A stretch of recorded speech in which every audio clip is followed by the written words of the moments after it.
नमस्कार, आप देख रहे हैं आइडियल एक्सप्रेस में हूं आपके साथ निशा मिश्रा। राष्ट्रपति डोनाल्ड ट्रंप के 6 महीने के कार्यकाल की चर्चा के दौरान अचानक उनके लिए एक शब्द का इस्तेमाल किया गया। जानिए विस्तार से। डोनाल्ड ट्रंप 6 महीने के कार्यकाल पर चर्चा करते हुए एक पॉलिटिकल साइंटिस्ट ने उनके खिलाफ आपत्तिजनक शब्द का इस्तेमाल किया है, जिसे हम और आप नहीं कह सकते। अमेरिकी राजनीतिक विज्ञानी कैरोल क्रिस्टियन फेर पाकिस्तानी मूल के ब्रिटिश पत्रकार मोईद पीरजादा के सामने एक चर्चा में शिरकत करने पहुंची। इस दौरान उन्हें ट्रंप के लिए अभद्र भाषा का प्रयोग किया। बता दें, कैरोल क्रिस्टीन फेर एक अमेरिकी राजनीतिक वैज्ञानिक हैं और जॉर्ज टाउन विश्वविद्यालय के walls school of foreign service में एसोसिएट की प्रोफेसर भी हैं। बढ़ते अगली खबर की ओर। पूर्वी महाराष्ट्र के गढ़चिरौली और नारायणपुर में सुरक्षा बलों और नक्सलों के बीच मुठभेड़ देखने को मिली है, जिसमें 4 नक्सल मारे गए हैं। जानते हैं विस्तार से। खबरों की माने तो एक मुठभेड़ में सुरक्षा बलों ने 4 नक्सली को मार गिराया है। पुलिस की सूचना मिलने कर गढ़चिरौली डिवीजन के अन्य माओवादी संगठन कोपरशी भवन में क्षेत्र में मौजूद थे, जिसके बाद सुरक्षा बलों ने घेराबंदी की। इसके बाद गढ़चिरौली पुलिस की एंट्री नक्सल कमांडो फोर्स C60 और 19 टुकड़ियों या CRPF की क्विक एक्शन टीम की 2 इकाइयां उस क्षेत्र में भेजी गई। टीम बुधवार सुबह जंगल में पहुंची। तलाशी अभियान के दौरान नक्सलियों ने फायरिंग शुरू कर दी, जिसके जवाब में सुरक्षा बलों ने गोली चलाई। दोनों ओर से लगभग 8 घंटे तक रुक रुक कर मुठभेड़ चली। इसके बाद 3 महिला और 1 पुरुष नक्सली का शव बरामद किया गया। बढ़ते अगली खबर की ओर। जम्मू कश्मीर में लगातार हो रही भीषण बारिश के बाद वहां पर बाढ़ और भूस्खलन की स्थिति उत्पन्न हो गई है। इसी भूस्खलन में 33 से अधिक लोगों की जान चली गई है। अब मरने वालों के लिए वहां के राज्यपाल ने मुआवजे का ऐलान किया है। लगातार बारिश ने नदियां उफान पर ला दी है। हर ओर तबाही का मंजर साफ देखा जा सकता है। कई सड़कें और पुल बह गए हैं। माता वैष्णो देवी मंदिर मार्ग पर भूस्खलन से 33 से अधिक लोगों ने अपनी जान गंवाई है। वहीं कई लोग घायल भी हैं।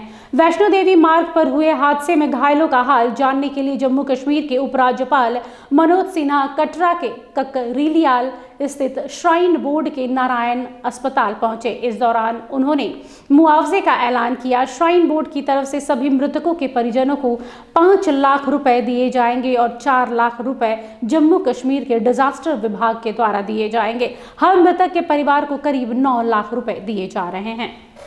बढ़ते अगली खबर की ओर। दुर्गा पूजा में अब काफी समय नहीं रह गया। ऐसे में जहां पूरे देश भर में दुर्गा पूजा की तैयारी जोरों शोरों से चल रही है, तो रांची में भी इसकी तैयारी अमूमन 50% हो चुकी है। आइए डालते हैं एक नजर। राजधानी में इस साल दुर्गा पूजा पर आंध्र प्रदेश के तिरुपति बालाजी मंदिर का अनोखा स्वरूप देखने को मिलेगा। रांची रेलवे स्टेशन दुर्गा पूजा समिति की ओर से इस भव्य पंडाल का निर्माण कराया जा रहा है। अधिकतर जगहों पर पूजा पंडाल का निर्माण लगभग 50% पूरा हो गया है। सभी जगहों पर एक से बढ़कर एक भव्य पूजा पंडाल निर्माण कराया जा रहा है। इनमें से रांची रेलवे स्टेशन दुर्गा पूजा समिति नॉर्थ कॉलोनी का पूजा पंडाल इस साल काफी आकर्षित होने वाला है। 50 लाख रुपए की लागत से रांची रेलवे स्टेशन दुर्गा पूजा समिति द्वारा पंडाल का निर्माण कराया जा रहा है। इस पंडाल की ऊंचाई की बात करें तो करीब 70 फीट और चौड़ाई 50 फीट है। इसके अलावा पंडाल 14 फीट की ऊंची मां दुर्गा की प्रतिमा को स्थापित किया जाएगा। वक्त हो चला है एक छोटे से ब्रेक का। मिलते हैं ब्रेक के बाद।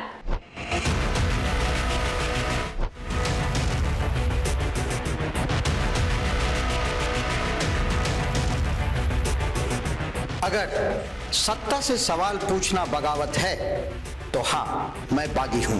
अगर सच्चाई दिखाना गुनाह है तो हाँ, मैं गुनहगार हूं। ना डर है, ना दहशत है, ना खौफ तुम्हारे इल्जामों का।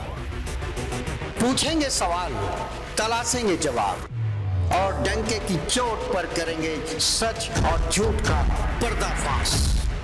बरसों पहले जो सफर शुरू हुआ था, अब उसे अंजाम तक पहुंचाने की बारी है। सिर्फ खबर नहीं, अब इंसाफ दिलाने की भी जिम्मेदारी है। लौट रहा हूं करे और बड़े सवालों के साथ, फेस टू फेस आशुतोष के साथ, सिर्फ आइडियल एक्सप्रेस पर। बदलते समय के बीच खबरों की दुनिया में आइडियल एक्सप्रेस की एंट्री।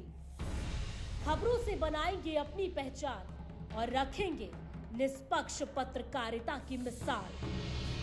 शानदार टीम, धारदार रिपोर्टिंग, लाइव कवरेज और सटीक विश्लेषण। बिरसा का उलगुलान दिखाएंगे और बुद्ध की धरती पर बढ़ते जुर्म की दास्तां बताएंगे। बंगाल से लेकर सिक्किम और यूपी से लेकर उत्तराखंड की हर छोटी बड़ी खबर से रूबरू कराएंगे। विकास के नाम पर हो रही धांधली बताएंगे और गांव ज्वार से निकलने वाली उम्मीद की किरण दिखाएंगे। सिर्फ पत्रकार नहीं, परिवार की तरह आपका साथ निभाएंगे। हम आइडियल एक्सप्रेस हैं, सच की तह तक जाएंगे। ब्रेक के बाद आप सभी का स्वागत है। बढ़ते अगली खबर की ओर। झारखंड विधानसभा में सरकार के द्वारा विश्वविद्यालय विधेयक 2025 पारित किया गया, जिसको लेकर छात्रों में खासा नाराजगी देखी गई है। जानते हैं विस्तार से। झारखंड विधानसभा में जैसे ही विश्वविद्यालय विधेयक 2025 पारित किया गया, जिसके विरोध में आज अखिल भारतीय विद्यार्थी परिषद के छात्रों ने अल्बर्ट एक्का चौक पर मुख्यमंत्री का पुतला दहन कर विरोध प्रदर्शन दिखाया। छात्रों का कहना है कि झारखंड के विश्वविद्यालयों में कुलपति, प्रति कुलपति, वित्तीय सलाहकार, परीक्षा नियंत्रक एवं अन्य प्रमुख पदों पर नियुक्ति के अधिकार को महामहिम राज्यपाल से हटाकर राज्य सरकार को देने का प्रावधान किया जाना पूरी तरीके से असंवैधानिक है। इसके अलावा अखिल भारतीय विद्यार्थी परिषद के छात्रों ने क्या कुछ कहा, आइए एक नजर डालते हैं।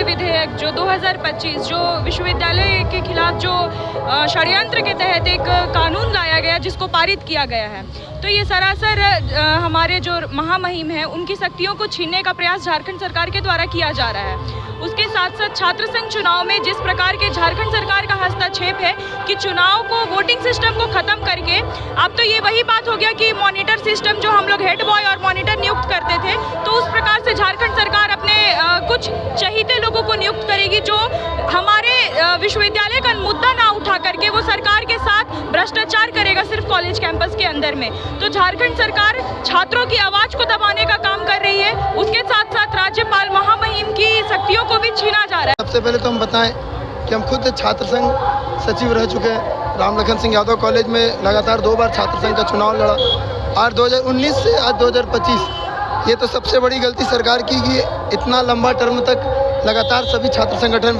अखिल भारतीय विद्यार्थी परिषद लगातार आवाज़ उठाई कि छात्र संघ चुनाव कराया जाए। आज छात्रों का दबाव में आकर के जो विश्वविद्यालय विधेयक 2025 को पारित किया गया, जिसमें राज्यपाल को एक कठपुतली बना दिया गया सरकार के द्वारा कि राज्यपाल ही नियुक्त करती थी। छात्रों के साथ साथ शिक्षकों का भी जो संगठन है उसको भी बंद कर पूरी तरह से काबू में करने का तंत्र को अपने ओर लेने का काम कर रही है सरकार। बढ़ते अगली खबर की ओर। देश के प्रधानमंत्री नरेंद्र मोदी के द्वारा दिया गया वोकल फॉर लोकल और आत्मनिर्भर वाली बात अब झारखंड के लोगों पर असर दिखाने लगी है। झारखंड में दिख रहा है साफ इसका असर। बता दें, अमेरिका द्वारा भारतीय उत्पादों पर लगाया गया 50% टैरिफ का मुंह तोड़ जवाब देने के लिए अब देश तैयार है। आत्मनिर्भर भारत अभियान का शुभारंभ केंद्रीय रक्षा राज्य मंत्री संजय सेठ ने राजधानी रांची में किया, जहां कई व्यावसायिक प्रतिष्ठानों में उन्होंने खुद पोस्टर चिपकाया, जिसके तहत संदेश दिया जा रहा है कि युक्त दुकानों में स्वदेशी उत्पाद की बिक्री होती है ताकि लोग ज़्यादा से ज़्यादा स्वदेशी चीज़ों को खरीद सके। इस अभियान में झारखंड चैम्बर ऑफ कॉमर्स के पदाधिकारी एवं सदस्यों ने भी बढ़ चढ़कर हिस्सा लिया। ये अभियान शुरू हुआ है कि मेरे यहाँ, मेरे दुकान में स्वदेशी सामान ही बिकता है। आप उत्साह देख रहे हो, दुकानदार खुद आ रहे हैं आगे कि मेरे यहाँ भाई आज मैं स्वदेशी सामान ही बेचता हूँ। 3-4 चीज़ें थी जो विदेशी थी, आज से संकल्प ले लिया। 3-4 जो विदेशी सामान थे उसको हमने एजेंसी को लौटा दी। और आज गणपति का दिन है। गणपति के दिन प्रधानमंत्री जी के उस संकल्प को देश स्वीकार कर रहा है। गणपति के आगे संकल्प ले रहा है कि सिर्फ और सिर्फ हम स्वदेशी सामान ही बेचेंगे, हम वोकल और लोकल बनेंगे। और यह सौभाग्य रांची को मिला है। रांची से इसकी शुरुआत हो रही है पूरे झारखंड के अंदर। मैं अभी धनबाद जा रहा हूँ, बोकारो, फिर 30 तारीख को जमशेदपुर। बढ़ते अगली खबर की ओर। बोकारो पुलिस ने चोरी के मामले का उद्भेदन किया है और कई अपराधियों को अरेस्ट भी किया है। इस मामले में करीब 5 अपराधी समेत दुकानदार भी गिरफ्तार हुए हैं। 4 हथियार व कारतूस भी बरामद किए गए हैं।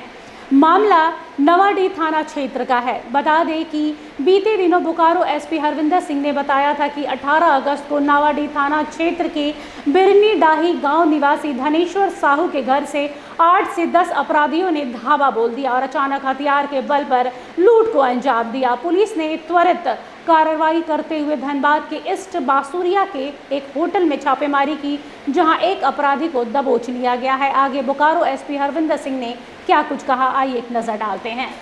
जो है एक एसआईटी टीम का गठन एसडीपीओ बेरमो बीएन सिंह जी के नेतृत्व में किया गया था और अनुसंधान के क्रम में जो है अलग अलग जगह पे अलग अलग सोर्सेज से जो है जानकारी प्राप्त की गई। जो पूर्व आरोप पत्रित और ऐसे संदेहित व्यक्ति थे उनके विरुद्ध छापामारी की गई अलग अलग जगहों पर। उसी छापामारी और कार्रवाई के क्रम में जो है धनबाद में भूली थाना क्षेत्र और महुदा थाना क्षेत्र यहाँ भी जो है छापामारी की जा रही थी।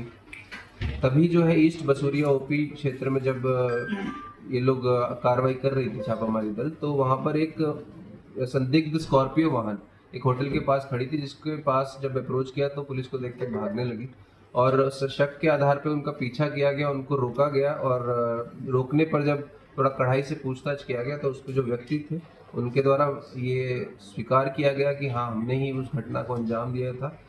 जो फिलहाल के लिए इस बुलेटिन में बस इतना ही। देश दुनिया की तमाम बड़ी खबरों के लिए देखते रहिए आईडीएल एक्सप्रेस। नमस्कार।